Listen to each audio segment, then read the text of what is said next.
Hindari betul. Apalagi yang disebar hoax, fitnah, berita yang belum akurat. Itu justru akan menimbulkan dosa berantai namanya. Dosa berantai.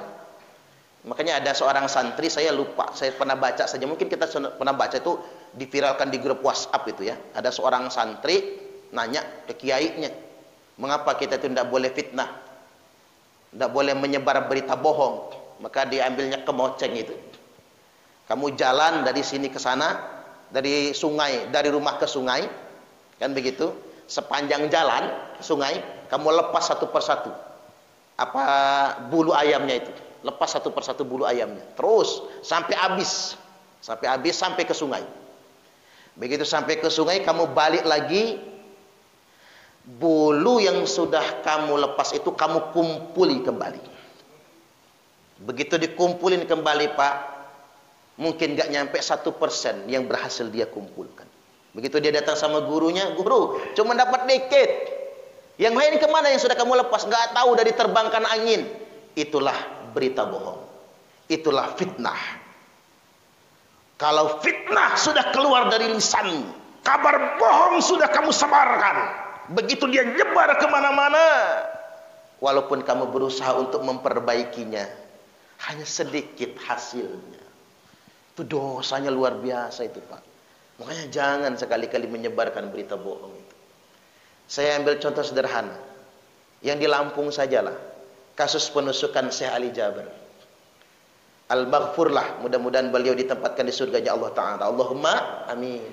Framing media sosialnya apa? Itu orang suruhan, itu PKI. Nanti juga sama polisi ditetapkan jadi orang gila. Padahal kalau mau tahu Pak, itu memang orang depresi. Itu memang benar-benar orang depresi.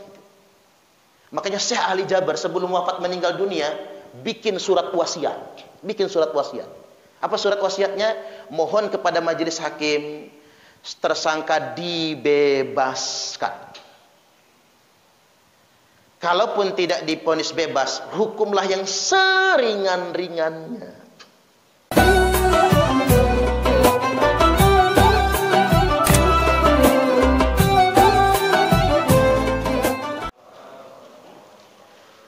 Bismillahirrahmanirrahim. Alhamdulillahil wahidil qahhar. Asyhadu an la ilaha illallahul malikul jabbar. Wa asyhadu anna Muhammadar Rasulullah sayyidul mukhtar. Allahumma salli ala nuril anwar wa siril asrar wa tiryaqil aghyar wa miftahi babil yasar sayyidina Muhammadinil mukhtar wa alihil athhar wa ashabihil akhyar, amma ba'du. Yang saya hormati Imam Rawatib Masjid Nur Said, yang saya hormati pengurus ta'mir masjid, para asatidz, bapak-bapak dan ibu-ibu, apa kabar? Sehat? Alhamdulillahirabbil alamin. Silakan sambil dimakan kuenya, sambil diminum. Gak tahu ada kopi nggak ya? Kalau saya ada kopi soalnya Pak.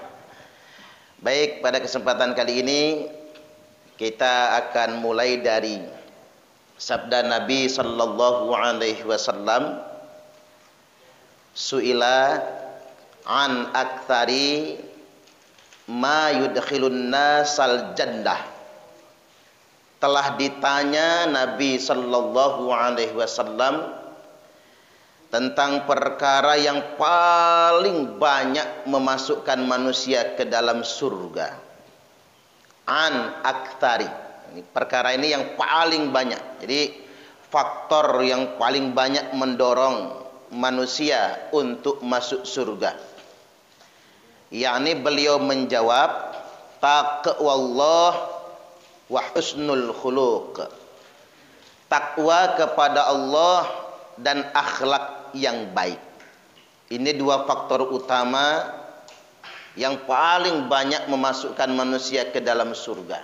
Satu, takwa kepada Allah. Takwa ini secara sederhana, karena kalau kita kaji panjang, tapi saya sederhanakan, takwa itu minimal al-khaufu minal jadil. Takwa itu minimal takut kepada Allahul Jalil.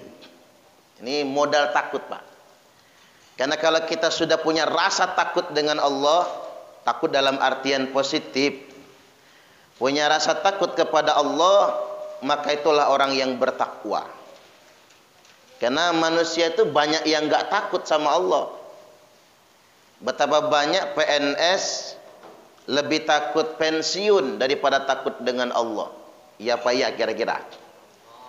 Orang kaya lebih takut miskin daripada takut dengan Allah. Bahkan tidak jarang suami-suami lebih takut istri daripada takut Allah. Enggak ada enggak suami takut istri, Pak? Yang mana orangnya kira-kira? Jadi suami-suami lebih takut istri daripada takutnya kepada Allah Subhanahu wa taala. Ini takut ini modal utama. Baru kita bicara tentang wal amalu bitanzil. Orang yang bertakwa itu pada tataran implementasi mengamalkan apa yang diwahyukan. Tapi modal takutnya harus ada dulu. Karena banyak orang yang beragama tapi tidak takut dengan Allah. Saya ambil contoh sederhana, Pak. Di zaman Nabi itu ada sahabat yang soleh sangat ini. Saking solehnya, jidatnya sampai kapalan, saking rajinnya sujud itu. Soleh sangat secara ubudiyah. Tapi masalah dia satu, nggak takut sama Allah. Itu masalah dia. Dia secara ubudiyah bagus, secara ibadah bagus. Bahkan ke masjid itu selalu lebih dahulu daripada azan. Ke masjidnya itu kalau kita dengar azan berangkat. Kalau dia berangkat dulu nungguin azan di masjid. Ini orang sangat soleh secara ubudiyah, tetapi di hatinya tak tersimpan rasa takut kepada Allah. Apa sebabnya? Karena dia merasa paling baik dibandingkan orang lain. Ini masalahnya. Makanya di Al-Quran Allah Ta'ala telah berfirman, disebutkan di dalam Al-Quran, fala tuzakku anfusakum, janganlah kalian merasa suci dengan diri kalian sendiri. Huwa a'lamu bimanittaqa, karena hanya Allah yang paling tahu siapa orang-orang yang benar-benar bertakwa. Mengapa kalimatnya begitu? Hanya Allah yang paling tahu siapa orang-orang yang benar-benar bertakwa. Yang disindir ini orang ini.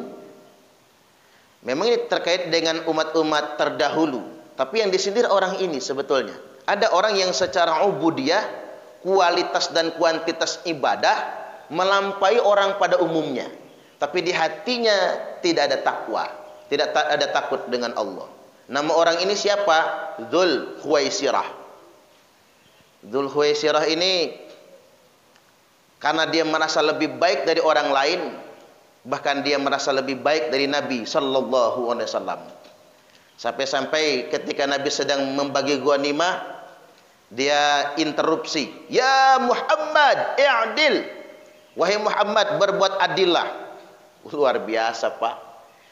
Berani enggak kita kalau depan Nabi manggil namanya? Enggak berani kalau saya. Ambil umpama di sini ada Nabi nih, lagi ceramah, mungkin berebut kita menciumi beliau. Ini orang enggak nyebut ya Rasulullah, tapi dia sebut ya Muhammad. Kata Nabi, kalau saya tidak adil, siapa lagi yang akan adil? Kalau saya tidak bertakwa, bagaimana kalian? Orang ini balik badan kemudian meninggalkan Nabi. Mengapa demikian? Dia sholatnya rajin, tahajudnya rajin, puasanya rajin, tapi dia bersikap begitu karena dia merasa paling suci dan tidak ada rasa takut kepada Allah Ta'ala. Makanya takut itu modal utamanya, kita tidak pernah merasa lebih baik daripada orang lain. Dan kita tidak merasa sudah ngapeling surga. Makanya jangan suka merasa sudah jadi panitia surga, Pak. Jangan ya. Karena panitia itu sibuknya di luar, nggak pernah masuk ke dalam soalnya. Enggak boleh. Nanti saya sampaikan hadisnya. Orang-orang yang sudah merasa masuk surga tapi tidak di surga. Padahal dia amalnya luar biasa. Itu hadis sahih semua, Bang. Bapak Ibu. Jadi hati-hati sekali kita. Kemudian yang berikutnya terkait dengan takwa ini juga muraqabah. Muraqabah itu apa?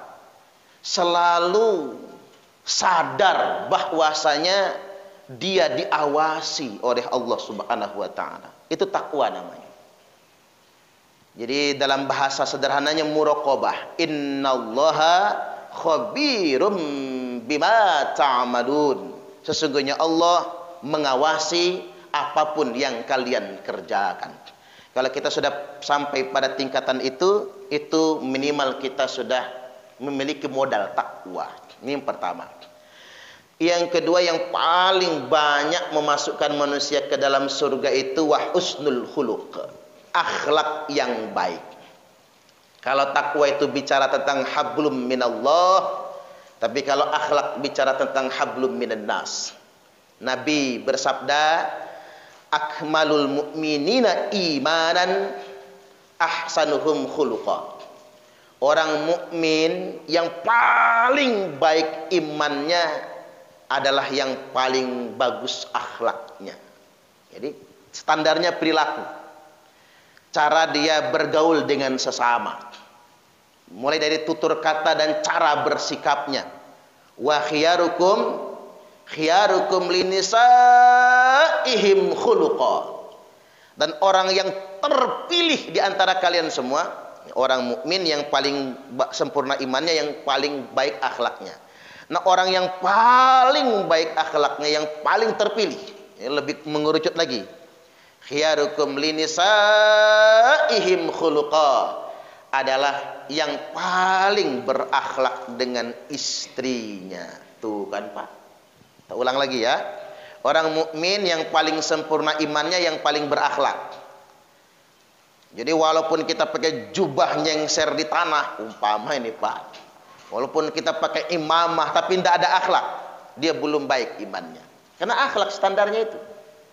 Ad-dinu husnul khuluq. Agama ini akhlak yang sempurna.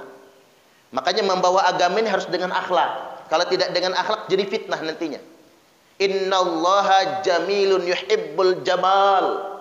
Sesungguhnya Allah itu indah dan Allah suka dengan yang indah-indah.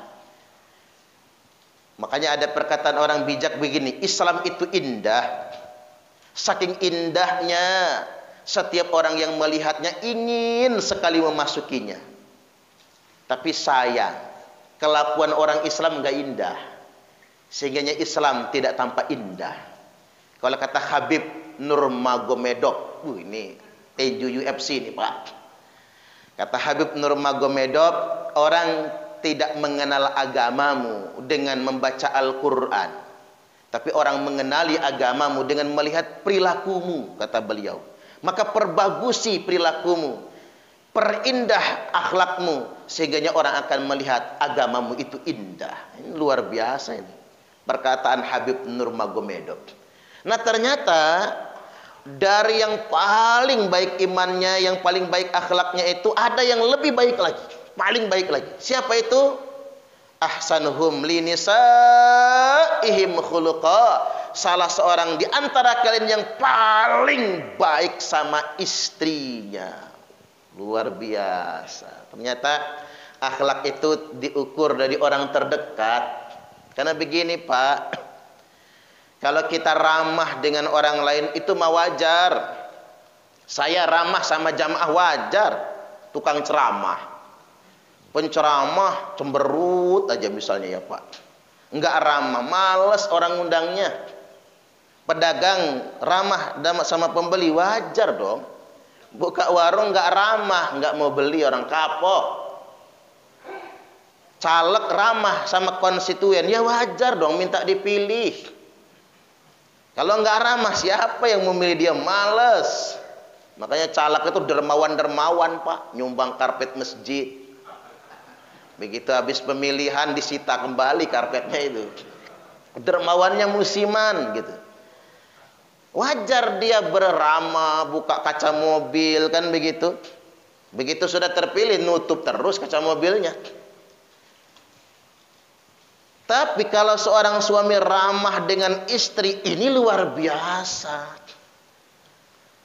Kadang-kadang kita ini mohon maaf Pak, terhormat di luar rumah, banyak yang mengidolakannya, di luar seperti malaikat, katakanlah begitu, banyak yang ngefans sama dia, tapi di rumah dia merendahkan istrinya sendiri. Dia bukan laki-laki yang terhormat, di rumah dia memaki istrinya sendiri. Kadang-kadang orang laki ini payah, kalau belum dapat ngerayunya. Ini kalau belum dapat Pak, oh jam 2 malam ngechat, sayang tahajud yuk. Kata calon istrinya, nggak nyangka gua, tak kira dia tuh begajul, ternyata rajin tahajud. Gayanya itu pagi sore malam ngechat, udah makan belum, masya Allah, udah mandi belum gitu. Gayanya care banget ya Pak. Ketiban ngelamar gaya-gaya orang sekarang kan, kalau ngelamar itu bertekuk lutut dia Pak, bersimpuh depan si calon pujaan hatinya. Maukah kamu menerima lamaranku? Jajal 3 bulan menikah. Bini yang bangunin, pah tahajud yuk. Lu aja yang tahajud sono. Lu nggak tahu gua lagi capek. Lu kemarin ngajak tahajud ngapain gitu? Ternyata bohongan, lagi nonton bola dia. Allahu Akbar. Kadang-kadang kita tuh lupa Pak, kita punya kewajiban memperlakukan orang terdekat kita dengan akhlak yang paling baik. Makanya kata Nabi, laki-laki yang paling baik akhlaknya dengan istrinya adalah saya, kata Nabi. Betul-betul memperlakukan istrinya dengan baik.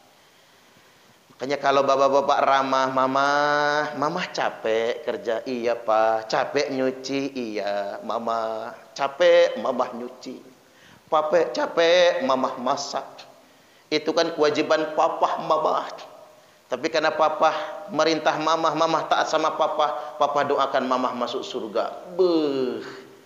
Sering-sering ngomong begitu, Pak istri bikin kopi, makasih mah sudah dibikinkan kopi. Papa doakan mama masuk surga. Subhanallah, seneng istri Pak. Papa janji nggak akan kawin lagi. Tambah bikin kopi lagi dia. Kadang-kadang kita hilang keramahan, hilang kemesraan itu kepada istri sendiri. Ngerogoh kantong Pak, mama, apa Pak ini 15 juta. Uang apa ini Pak? Ya buat belanja dapur, ongkos anak sekolah, dicukup-cukupin ya Ma. Iya Pak. Nah ini yang 15 juta lagi tambahannya. Buat apa Pak? Buat mama ke mall. Silahkan mama mau gunakan buat apa? 30 juta. Saya tanya sama ibu-ibu, mau semua Pak? Ngimpi kata saya. Ngimpi. Allahu Akbar.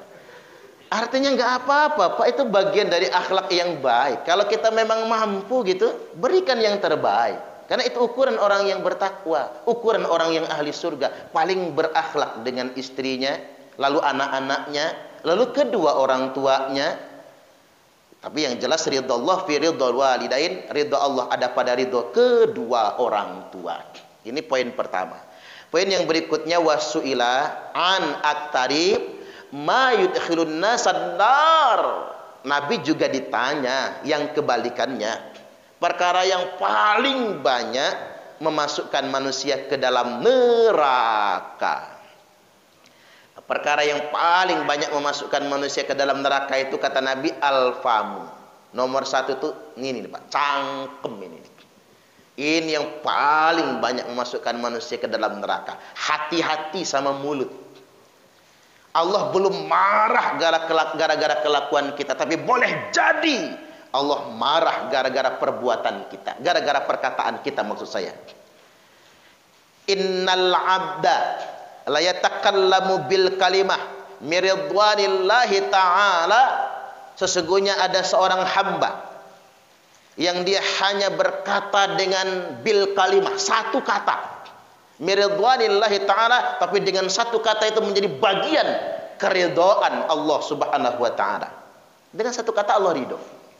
Wa innal abda la yatakallamu bil kalimah min sakhatillahi ta'ala. Dan sesungguhnya ada juga seorang hamba yang dia hanya berkata dengan satu kata, tapi kata itu menjadi bagian kemurkaan Allah Ta'ala. Hati-hati. mulutmu adalah harimau. Makanya ada kejadian kemarin, ada orang yang cuman ngomong begini, Pak, Allahmu lemah, Allahku maha kuat. Hanya saja bisa jadi pidana, masuk penjara. Ada orang yang cuman ngomong Kalimantan jin buang anak, jadi pidana, Pak. Hati-hati. Allah belum tentu marah. Manusia itu belum tentu marah gara-gara perbuatan kita. Tapi orang banyak bisa marah gara-gara perkataan kita. Allah juga begitu. Kayak contoh begini nih, yang pernah saya contohkan itu. Film Titanic. Bahasa Inggrisnya Titanic, kan gitu. Titanic. Ngapa kapal Titanic itu tenggelam? Apa dikarenakan di sana banyak judinya? Di kapal yang lain banyak orang main judi, Pak. Jangankan kapal pesiar, di peri aja ada orang main judi kok. Iya kan? Tapi nggak tenggelam. Apa karena di sana banyak minuman keras? Di kapal lain banyak orang teler, nggak tenggelam. Apa karena di sana ada orang berzina? Di kapal yang lain banyak orang berzina, tapi nggak tenggelam. Tapi mengapa tenggelam? Hanya gara-gara perkataan itu. Insinyur Thomas Anders ditanya wartawan, apa sih hebatnya kapal ini? Ini kan perancangnya. Kata Thomas Anders, jangankan badai dan gelombang, jangankan gunung es dan batu karang, Tuhan pun tidak bisa menenggelamkannya. Jadi gua jajal, kata Allah, kita tumburin. Betul.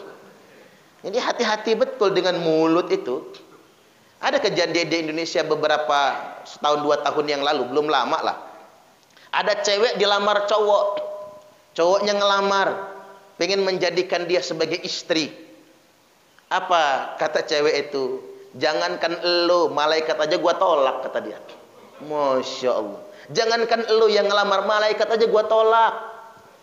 Bener, Pak. Habis ngomong begitu, besok dilamar malaikat Israel dia. Mati betulan. Itu omongan mulut itu, hati-hati betul. Bahkan dia bisa menghadirkan banyak sekali kebinasaan. Hati-hati betul dengan lisan ini. Dosa lisan yang paling gampang itu nyinyir. Nyinyir itu hati-hati betul, Pak. Nyinyir itu adiknya gibah. Tapi sudah termasuk gibah dia itu, nyinyir itu. Nggak ketemu tadi dalam Al-Quran nyinyir itu ayat berapa ya? Dia masuk kategori gibah itu layak. Atau nyinyir itu begini, la yaskhar qaumun min qaumin. Jadi janganlah suatu kaum janganlah mencela kaum yang lain. Bisa masuk ke dalam kata celaan dan lain sebagainya. Hinaan, nyinyir. Hindari betul nyinyir. Itu dosa yang paling mudah dibuat. Terutama kalau orang Bandar Lampung ini paling pakar nyinyirin orang hajatan. Pakar banget. Begitu pulang hajatan, masaknya anyep semua.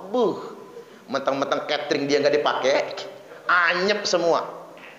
Yang paling enak dikomentari itu apa? PMP, Pak. Iya sih, PMP-nya banyak, tapi nggak ada rasa. Mana kuahnya cuman kecap campur air lagi.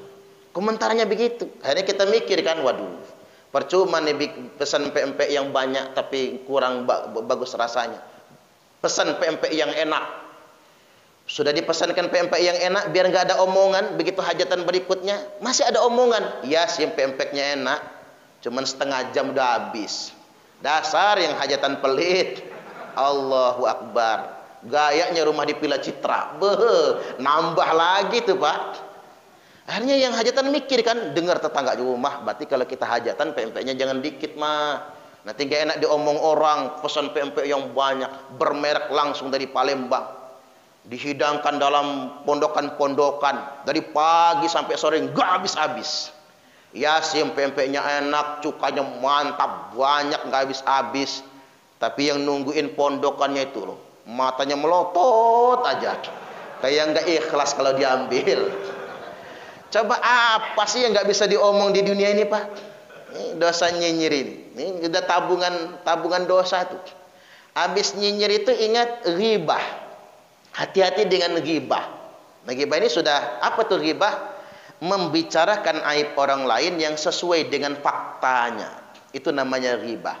Wal ghaibatu asyaddu minaz zina, dan ghibah itu lebih kejam daripada berzina. Ini pakai logika sederhana, ngapa sih lebih kejam dari berzina? Karena begini, kalau orang berzina, hari ini dia zina. Katakanlah telat dikit dia, besok dia tobat. Hari ini dia berzina, besok dia tobat. Taubatnya taubat nasuha, kes.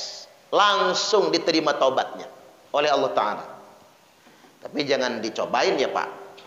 Nanti bapak-bapak jajal, ya udah hari ini ke pemandangan dulu kita. Misal, besok tobat. Belum nyampe besok mati duluan. Enggak tanggung jawab sayanya.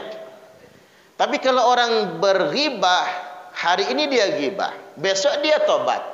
Dia harus minta maaf dengan orang yang digibahinya. Ini yang jadi persoalan. Nah, minta maafnya ini yang berat itu. Ngaku, mohon maaf Pak. Ngapa? Kemarin saya ngomongin Bapak. Emang lo ngomongin gua apaan? Tak ngomongin ke orang-orang Bapak itu matanya belok, lubang hidungnya mekar, bibirnya doer, misalnya kayak jin iprit. Woi Pak, bukannya damai kena gampar sekalian kita. Berat kan? Untuk Indonesia ini punya budaya maaf-maafan Pak. Kita punya mau masuk puasa, maaf-maafan. Lebaran, maaf-maafan. Walaupun nggak harus ngaku kan? Ngaku pernah ngegosipin yang bersangkutan, yang penting maaf-maafan lah, kes. Makanya kalau jabat tangan itu sebetulnya menggugurkan dosa-dosa. Ya dosa-dosa yang itu sebetulnya. Sampai dia berpisah. Makanya rajin-rajin kita berjabat tangan. Karena berjabatan tangan itu menggugurkan dosa. Tadi dosa-dosa yang sengaja atau tidak sengaja mungkin kita membicarakannya. Kemudian yang berikutnya naik dari ghibah itu fitnah. Wal fitnatu asyaddu minal qatli. Fitnah itu lebih kejam daripada pembunuhan. Karena kalau fitnah itu pembunuhan karakter. Orangnya masih tegak berdiri, orangnya masih sehat, tapi kepalanya tertunduk ke bawah. Saking malunya gara-gara fitnah. Makanya hati-hati betul dengan fitnah. Karena begini Pak, kalau kita nyebar fitnah, hati-hati ya, nyebar hoax di media sosial itu hati-hati loh Pak. Karena itu nggak baik juga, sangat nggak baik ya, nyinyir di media sosial, berita yang belum akurat kita sebar. Akurat juga kalau jelek ya jangan disebar ya, kan begitu.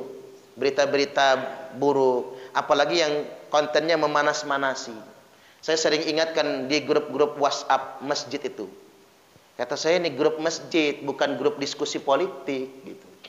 Karena kalau bicara tentang politik, oh Ustadz, kita kan juga wajib berbicara politik. Iya, kalau kamu mau bicara politik, kata saya, bikin grup politik sendiri. Grup debat politik, kan enak, betul nggak kira-kira? Jangan di grup masjid. Karena ngapa? Di grup masjid itu orang banyak macam. Banyak orang yang tidak berpartai. Banyak orang juga berpartai terafiliasi dengan beragam partai. Orang punya pilihan masing-masing. Hindari betul. Apalagi yang disebar hoax. Hoax, fitnah. Berita yang belum akurat.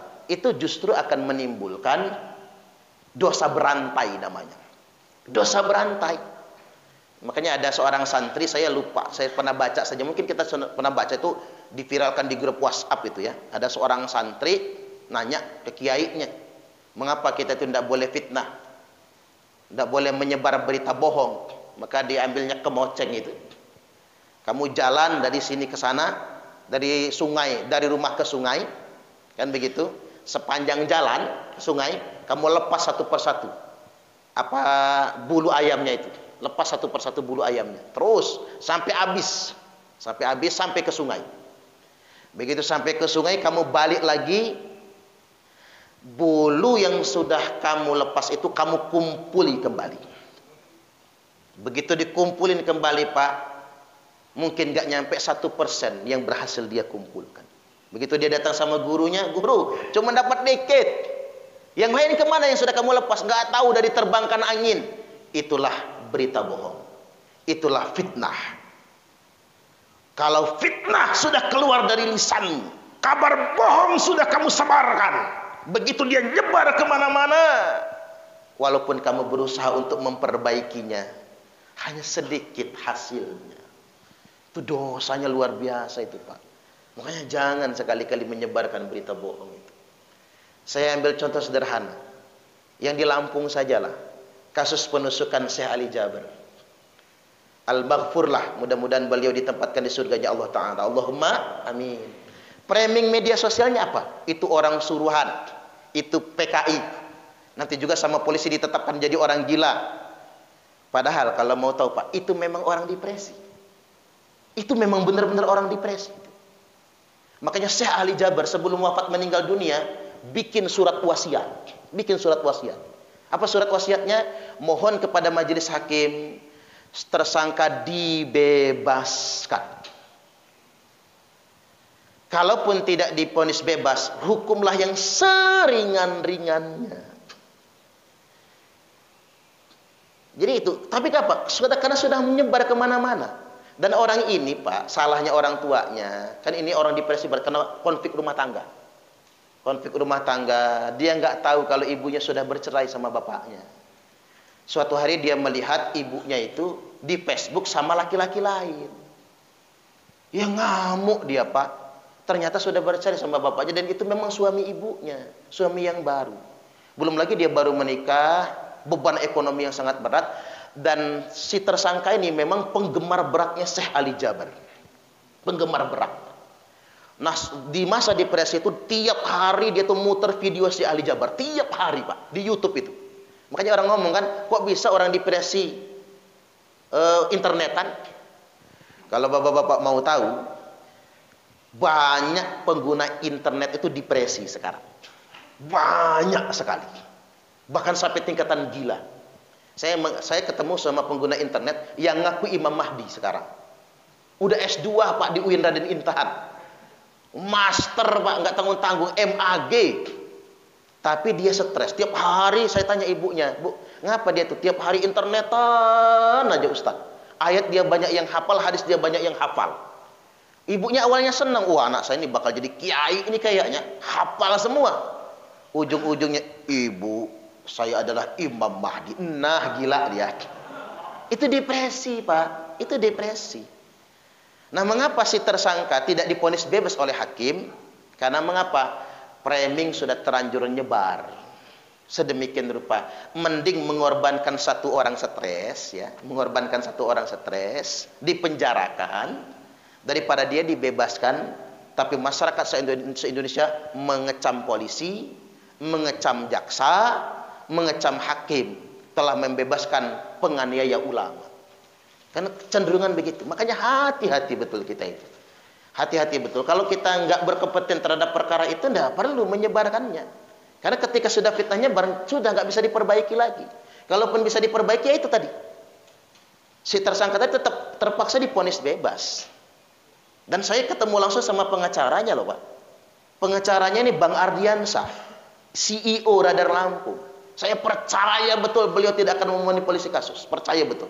Saya ngerti betul betapa berintegritasnya beliau tetap terhadap kasus. Banyak orang-orang lemah Pak yang nggak membayar sama beliau itu. Ini kalau bapak-bapak berkasus ya, nggak sanggup bayar pengacara ke Bang Aca. Tapi ini nggak sanggup bayar pengacara tapi bininya 4. Ya nggak mau juga lah beliau. Kemudian tunanetra yang ditabrak itu kan diadvokasi oleh beliau tanpa harus membayar sedemikian rupa. Saya tahu integritasnya sebagai seorang pengacara. Ini dia nggak nyari duit kok, udah banyak duit ini, udah jadi bos soalnya. Ini pelajaran bagi kita sebetulnya. Hati-hati betul dengan fitnah. Kemudian yang berikutnya hati-hati dengan adu domba. Setelah fitnah naik dia ke adu domba. Karena la yadkhulul jannata namam, tidak akan masuk surga orang yang mengadu domba. Adu domba itu, korban utama adu domba itu orang baik. Selalu orang baik. Coba kita belajar dari kasus perang Jamal. Perang Jamal itu adu domba. Ada seorang khawarij itu teroris lah kalau zaman sekarang, namanya Jalabah. Dia sebarkan isu dalang pembunuh Utsman itu Ali. Maka kalau kita ingin membuktikan bahwasanya betul dia dalangnya, maka suruh dia nangkap pembunuh Utsman dan dia eksekusi mati. Kan Imam Ali tersandra, itu kan zaman konflik Pak. Karena terjadi demo 40 hari 40 malam kan begitu. Sampai terbunuhnya Khalifah Utsman. Kalau langsung dieksekusi, langsung ditangkap, konflik semakin meluas. Maka kita Imam Ali sabar dulu, kita konsolidasi dulu. Tapi nggak tahan. Nah, korbannya siapa dari fitnah itu? Ummul Mukminin Aisyah radhiyallahu anha. Beliau jadi korbannya. Maka terjadi demo di Basrah. Aisyah, nah kesempatan Jalabah sama oknum-oknum radikal Khawarij, ya Pak, Manah gubernur Basrah kena di jantungnya, langsung meninggal. Perang pecah. 18.000 sahabat Nabi meninggal dunia. Perang saudara. Dari kubu pemerintah Ali bin Abi Thalib, kemudian tempurnya Amr bin As, Muhammad bin Abu Bakar, adik bungsunya Aisyah ummul mukminin radhiyallahu anha. Di kubu oposisi Aisyah, kemudian tempurnya Tolha bin Ubaidillah, Zubair bin Awam, pecah perang. Sama-sama teriak Allahu Akbar. Sama lah kayak orang demo. Yang demo Allahu Akbar. Polisi sami Allahu liman hamidah. Sama tuh, sama Pak. Ini adu domba tuh hati-hati betul. Itu sudah pernah terjadi. 6 bulan kemudian terjadi perang Siffin. 80.000 sahabat Nabi meninggal dunia. Makanya Aisyah itu sampai wafat meninggal dunia itu nangis, menyesali. Mengapa perang Jamal harus terjadi? Kalau aku tahu ini fitnah, kalau aku tahu ini adu domba, kata Aisyah, aku tidak akan pernah melakukannya. Bayangkan, fitnah dan adu domba, korbannya orang baik. Karena orang baik merasa tidak pernah berbohong kepada orang lain, maka dia merasa tidak akan pernah dibohongi orang lain. Yang nggak bisa dibohongin itu preman, Pak. Kita ngebohongin preman, alah lu itu kerjaan gua, kata dia. Nggak usah nipu gua, urusan begitu mah. Makanya kalau bapak-bapak bisnis sering ditipu orang, berarti bapak-bapak orang baik. Karena ngapa? Mudah ditipu soalnya. Kalau orang jahat nggak bisa dikadalin, Pak, ala lu ngadalin gua. Udah kerjaan gua nipu kayak gini. Kalau orang jahat mah enak, udah pengalaman. Maka selalu orang baik yang jadi korban. Makanya hati-hati menyebarkan informasi bohong. Awas takut menjadi adu domba nantinya. Nah, dosa lisan yang berikutnya adalah gampang bersumpah. Wala tuti' kulla hallafim mahin. Jangan menjadi followers, jangan jadi pengikut orang-orang yang gampang sekali bersumpah dan gampang sekali menghina atau mencela. Hati-hati. Karena begini kata ulama, orang yang gampang bersumpah dikit-dikit wallahi, dikit-dikit wallahi. Orang yang gampang bersumpah menyebut demi Allah, tanda dia sedang berdusta. Makanya ibu-ibu itu sering tak ceramahi, Bu, kata saya, kalau lakimu dikit-dikit demi Allah, bohong dia. Ada nggak yang suka nyebut demi Allah sih di sini nih? Bohong dia. Kalau orang beriman nggak gampang nyebut demi Allah itu, Pak. Apalagi mubahalah. Hati-hati dengan bermubahalah. Orang yang bisa bermubahalah itu hanya orang tertentu.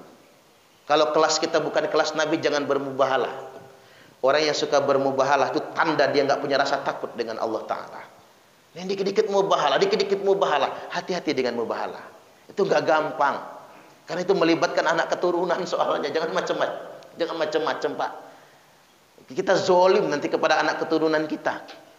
Seandainya di antara anak keturunan kita nanti ada wali, sama saja kita sudah melaknat wali. Kita kan nggak tahu bagaimana anak keturunan kita. Hati-hati dengan itu semua. Wala tuti' kulla hallafim mahin. Jangan semudah mengikuti orang yang gampang bersumpah, gampang bermubahalah, mahin, dan gampang mencela. Dikit-dikit mencela, dikit-dikit mencela. Dikit-dikit ngomongnya apa? Cebong. Dikit-dikit ngomong apa? Kadrun, kadal gurun. Dikit-dikit ngomong apa? Kampret. Nah, itu kan celaan. Hati-hati, itu dosa sebetulnya. Jangan budayakan yang sedemikian rupa. Kampret, cebong, kadal gurun, apalagi itu Pak, istilah-istilah yang lain itu saya kadang nggak nyaman juga baca di media sosial itu. Hindari yang sedemikian rupa. Baik, terakhir wal farju. Yang paling banyak memasukkan manusia ke dalam neraka itu adalah kemaluan. Kemaluan ini menjaga syahwat. Apalagi sekarang ini kan zaman modern ya Pak. Kita masuk fase di mana dosa besar merajalela lagi. Apa itu? Al-fa'ilu wal maf'ul bih. Homoseksual. Al-fa'il. Al-fa'il itu apa? Subjek homo. Wal maf'ul bih. Objek pelayan. Karena ada orang itu dia tidak homo, tapi demi uang dia melayani orang homo. Orang homo kan royal-royal soalnya Pak.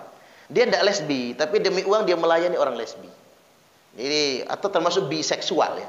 Sama cowok demen, sama cewek demen juga. Paling serakah manusia nih Pak. Paling serakah. Saya pernah Pak makan di sebuah restoran cepat saji. Kadang-kadang nyurut kayak orang-orang itulah Pak. Bukan cuma orang Villa Citra bisa ke sono kan. Restoran cepat saji nggak usah disebut mereknya Pak, promosi saya nantinya.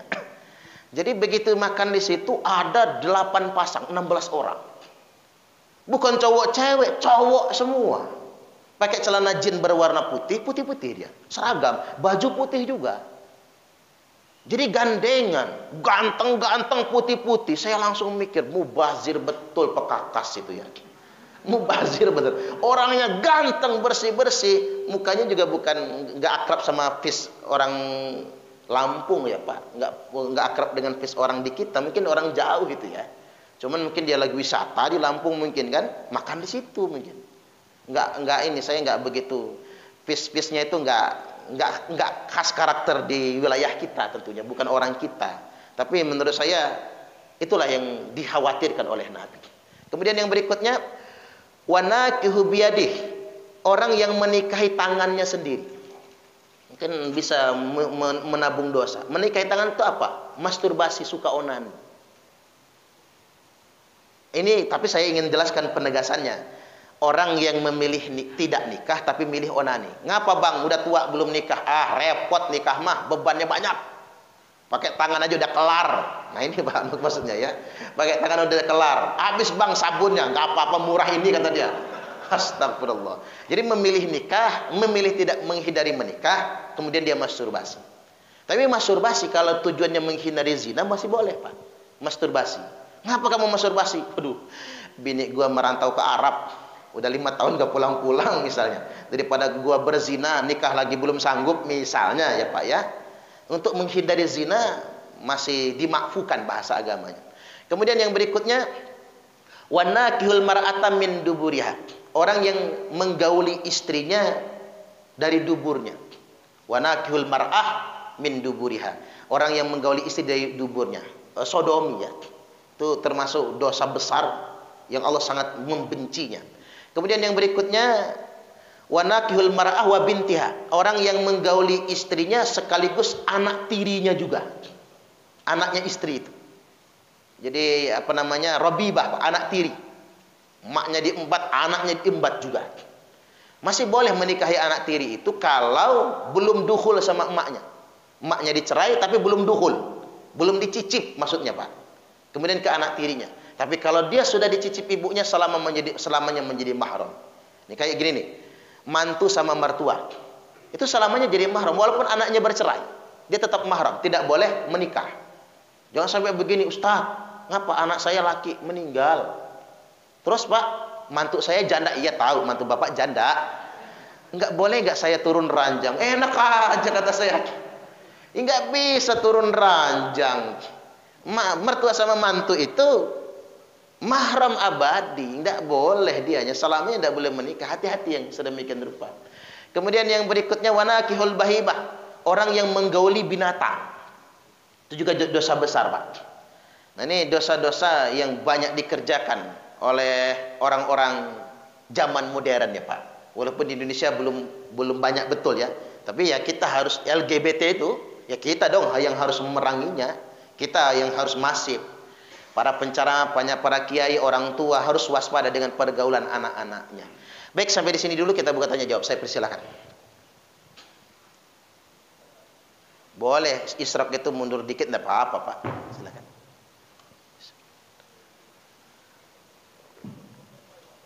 Bapak Ibu yang mulia Allah, silakan untuk dua pertanyaan.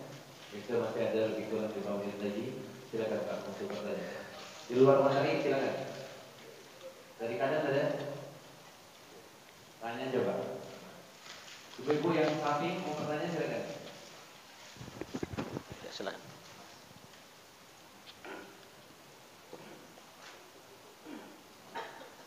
Bismillahirrahmanirrahim. Assalamualaikum warahmatullahi wabarakatuh. Waalaikumsalam warahmatullahi wabarakatuh. Nama saya Jimmy dari Bungkulu.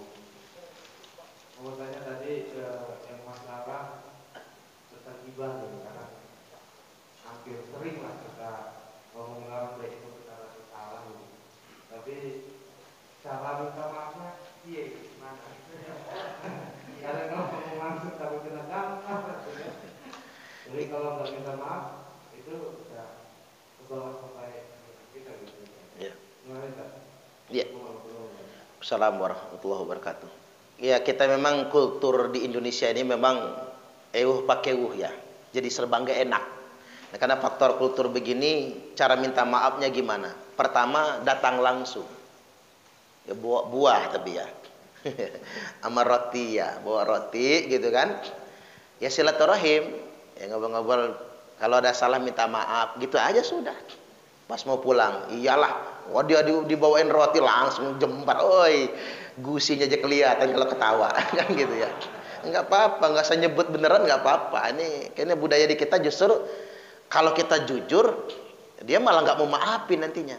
Tapi kalau kezoliman ini sifatnya langsung, terbuka ya, dia tahu kita berbuat zolim, ya mau tidak mau kita harus nyebut, minta maaf. Tapi ingat, kewajiban kita tuh sebat sampai kepada minta maaf saja. Karena ada tetangga ribut nih. Kalau kita yang zolim, Pak, gentle aja kita minta maaf kok. Yang namanya manusia nggak sempurna, betul nggak kira-kira? Kita datang ke rumahnya, tapi Ustadz, saya datang ke rumahnya, dia banting pintu, diajak salaman, dia narik tangan, disapa pura-pura budek, diajak senyum, dia nggak ngeliat, berpaling wajah, begitu papasan di jalan, dia minggir-minggir, melipir masuk siring. Ya salah dia. Kalau sudah begitu, kewajiban kita hanya minta maaf saja. Nanti diselesaikan di akhirat nanti. Jadi begitu. Masih ada? Silakan Pak. Silakan, masih ada? Yang di belakang silakan. Habis. Enggak ada. Kalau habis, saya tadi lupa ya Pak, karena kalian akan ngomong, bacain hadis yang saya janjikan tadi. Saya closing dengan hadis saja ya. Baca aja jadilah. Jadi begini. Inna ahadukum yujma'u khalquhu fi batni ummihi arba'ina yawman nutfah. Sesungguhnya salah seorang di antara kalian dikumpulkan penciptaannya di perut ibunya arba'ina yawman nutfah. Selama 40 hari itu berbentuk nutfah. Nutfah itu apa? Perjumpaan antara mani dan sel telur. Sudah terjadi pembuahan 40 hari, cairan nutfah. Kemudian tsumma yakunu 'alaqatan mithla dzalik, lalu dari nutfah itu menjadilah dia segumpal darah selama 40 hari juga. Tsumma yakunu mudghatan mithla dzalik, lalu dari segumpal darah menjadilah dia segumpal daging selama 40 hari juga. Kemudian tsumma yursalul malak, lalu setelah itu Allah mengutus satu malaikat. Tsumma yursalul malak, satu malaikat, fayanfuhu fihi ruh, yang malaikat ini meniupkan ke janin itu ruh. Nah, inilah kita dapat ilmunya. 40 tambah 40 80, tambah 40 lagi 120. Jadi ditiupkan ruh itu setelah 120 hari, alias 4 bulan. Ini nas Pak. Kalau untuk membuktikannya sampai hari ini belum ada satupun ilmuwan yang bisa membuktikan secara empirik kapan ruh itu masuk ke dalam janin. Wallahu a'lam bishawab. Tapi ini karena hadis ya, hadis ini hadis sahih, bahkan muttafaqun alaih, sahih Bukhari dan Muslim ya, sahih kelas 1 ini. Kemudian wa yu'maru bi arba'i kalimatin, kemudian Allah memerintahkan malaikat itu mencatatkan 4 kalimat, 4 takdir terhadap si calon manusia, cabang bayi itu. Bikatbi rizqihi, mencatatkan rezekinya. Nah, makanya ini banyak juga anak muda di dunia ini bekerja saja. Bekerja saja. Apapun pekerjaannya, kalau kata Al-Mughfurlah Waliullah Mbah Maimun Zubair, kata beliau kerja saja. Usia bekerja itu usia 28 sampai 35. Usia 28 sampai 35, apapun pekerjaannya, walaupun dagang asongan, kerja. Nanti Allah yang kasih kaya. Jangan ngerusak. Orang Indonesia ini semua ngantri pengen jadi PNS. Pantasan bangsa ini gak maju-maju ya. Semua orang semuanya pengen jadi PNS. Mengapa Amerika Serikat maju? Karena di Amerika itu anak muda tidak pengen jadi PNS. Di Jepang maju karena anak muda nggak pengen jadi PNS, ingin berkarya mereka semua. Ingat, rezeki sudah Allah catatkan soalnya. Rezeki bukan karena ikhtiar. Rezeki itu karena pemberian dari Allah Ta'ala. Ikhtiar itu cuma ngejemputnya aja, tapi harus bekerja.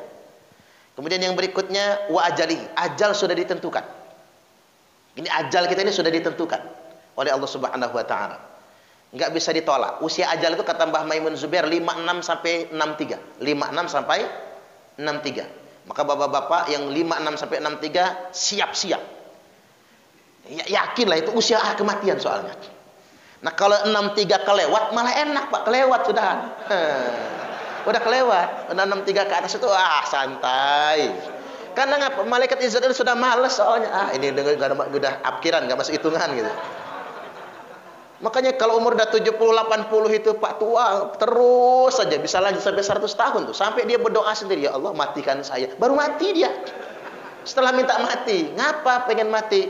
Bosan gue hidup kata dia. Ya gimana nggak bosan Pak, mata rabun, kuping budek, gigi habis ya. Prostat bocor ke lab. Udahlah bosan itu. Anak-anak udah mati separuh duluan, cucung-cucung sibuk urusan sendiri, mulai berdoa, ya Allah jangan lama-lama hidup ini kalau bisa ya Allah. Nah baru Allah kasih ajal. Nah yang betul-betul harus siap-siap itu 56 sampai 63. Siap-siap. Itu usia ajal soalnya. Sudah Allah tentukan. Wa amalihi, dan perbuatannya juga sudah Allah takdirkan. Mau dia berkarya apa, sebagai apa sudah Allah tentukan. Wasakiyun au sa'idun, apakah dia bakal bahagia atau dia bakal sengsara. Dia sengsara atau bahagia, surga atau neraka. Baik, saya selesaikan hadisnya. Fawalladzi la ilaha ghairuhu, demi zat yang la ilaha ghairuhu, tidak ada Tuhan selain dia. Demi Allah kata Nabi, inna ahadakum la ya'malu bi'amali ahlil jannah, sesungguhnya ada seorang di antara kalian yang sepanjang hidupnya mengerjakan amalan ahli surga, hatta ma yakunu bainahu wa bainaha illa dhira', sampai tidak ada jarak antara dirinya dengan surga kecuali tinggal sehasta. Fayasbiqu alaihil kitab, tapi sayang ketetapan Allah mendahulunya. Fayamalu bi'amali ahli nar fayadkhuluha. Sayang, sejengkal lagi dia mau masuk surga, dia kerjakan amalan ahli neraka, lalu dia mati masuk neraka. Inilah khawarij Pak. Inilah khawarij. Khawarij itu sepanjang hidupnya nggak pernah bikin maksiat, nggak pernah maksiat, bahkan nggak pernah nonton TV. Ya nggak ada TV lah zaman itu ya. Tapi sejengkal lagi mau masuk surga, dia membunuh sesama sahabat sendiri. Akhirnya dia masuk neraka. Kemudian yang berikutnya, wa inna ahadakum, sesungguhnya ada di antara kalian semua, la ya'malu bi'amali ahli nar, yang sepanjang hidupnya mengerjakan amalan ahli neraka, hatta ma yakunu bainahu wa bainaha illa dhira', sampai tidak ada jarak antara dirinya dengan neraka kecuali tinggal sehasta. Fayasbiqu alaihi kitab, tapi ketetapan Allah mendahulunya.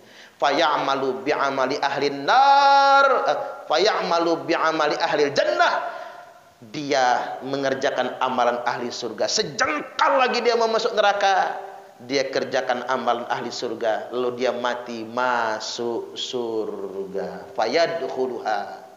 Siapa ini? Mungkin ya Pak, dulu ada gembong narkoba, siapa namanya? Predi ya. Tapi jangan dicontoh, kalau gitu gua gembong juga nih Ustaz. Jangan. Predi Budiman tuh udah gembong narkoba, ceweknya ganti-ganti. Begitu dia sudah mau mati, dieksekusi, dia bertobat Pak. Dia bertobat, dia rajin ibadah, mati dalam keadaan sudah bertobat. Yang sekarang lagi ngetrend siapa? Hercules ya Pak. Kurang preman apa Hercules itu? Tapi di masa tuanya beliau menjadi murid kesayangan Habib Lutfi bin Yahya. Subhanallah. Kita nggak tahu akhirnya. Innamal a'malu bil khawatim. Segala amal itu tergantung pada akhirnya. Terakhir saya katakan, kita boleh membenci perbuatan seseorang, tapi tidak boleh membenci orangnya. Bahkan saya sering mengatakan begini, marah boleh, benci jangan. Kesal boleh, benci jangan. Ngambek boleh, benci jangan. Karena marah, kesal, dan ngambek itu emosi, sesaat sekali. Tapi benci itu adalah penyakit hati. Orang yang kita benci belum tentu masuk neraka, sedangkan kita sendiri belum tentu masuk surga. Setuju gak kira-kira? Baik, demikian dari saya. Mudah-mudahan ini semua bermanfaat. Kita akhiri dengan berdoa. A'udzubillahi minasyaitonirrajim. Bismillahirrahmanirrahim. Alhamdulillahi rabbil alamin. Allahumma salli wa sallim ala sayyidina Muhammadin wa ala alihi wa sahbihi wa barik wa sallim ajma'in. Allahumma ighfir lana dhunubana wa liwalidayna warhamhum kama rabbawna shighara. Allahumma ij'al jam'ana hadha jam'an marhuma wa tafarruqana min ba'dihi tafarruqan ma'suma. Rabbana atina fid dunya hasanah wa fil akhirati hasanatan wa qina adzabannar. wa sallallahu ala sayyidina Muhammadin wa ala alihi wa sahbihi wa sallam. Walhamdulillahi rabbil alamin. Wallahul muwaffiq ila aqwamit thariq. Wassalamualaikum warahmatullahi wabarakatuh. Waalaikumsalam.